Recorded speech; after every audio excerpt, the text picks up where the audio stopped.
Hello, ഞാൻ നാട്ടിലെത്തുന്നതിന് മുന്നേ തന്നെ അമ്മ ഒരു നീണ്ട ലിസ്റ്റ് റെഡിയാക്കിയിട്ടുണ്ടാവും കേട്ടോ. എവിടെയൊക്കെ പോകണം, എന്തൊക്കെ ചെയ്യണം, എന്തൊക്കെ വാങ്ങണം അങ്ങനെ. അപ്പോൾ കുറച്ച് ദിവസം മുന്നേ ആൾ പറയുന്നുണ്ട് നവരാത്രിയാണ്, പിന്നെ വെള്ളിയാഴ്ച നമുക്ക് എന്തായാലും ഒരു ദേവി ടെമ്പിളിൽ പോകാമെന്ന്. ഇത് ഞങ്ങളുടെ വീടിൻ്റെ അടുത്തുള്ള ചാമക്കാവ് ഭഗവതി ക്ഷേത്രമാണ് കേട്ടോ. ഇപ്പം എനിക്ക് അമ്മ പറയുന്നത് ഒന്നിനും മറുവാക്കില്ല. അതുകൊണ്ട് തന്നെ രാവിലെ തന്നെ കുളിച്ച് റെഡിയായി അമ്മയുടെ കൂടെ നേരെ അമ്പലത്തിലേക്ക് വിട്ടു കേട്ടോ.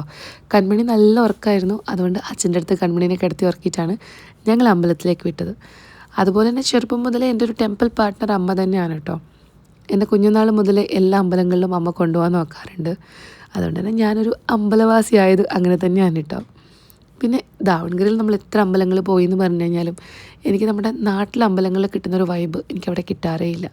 എന്തോ ഒരു കാര്യം അവിടെ മിസ്സിങ് ആണ് കേട്ടോ.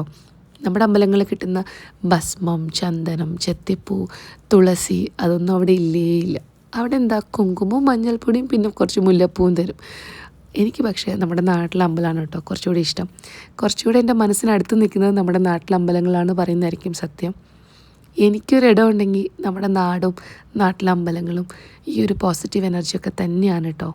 അപ്പം നിങ്ങളുടെ അമ്മയും ഇതുപോലെ ലിസ്റ്റൊക്കെ റെഡിയാക്കി നിങ്ങളെ വെയിറ്റ് ചെയ്തിരിക്കാറുണ്ടോ എന്ന് താഴെ കമൻറ്റിൽ പറയണേ.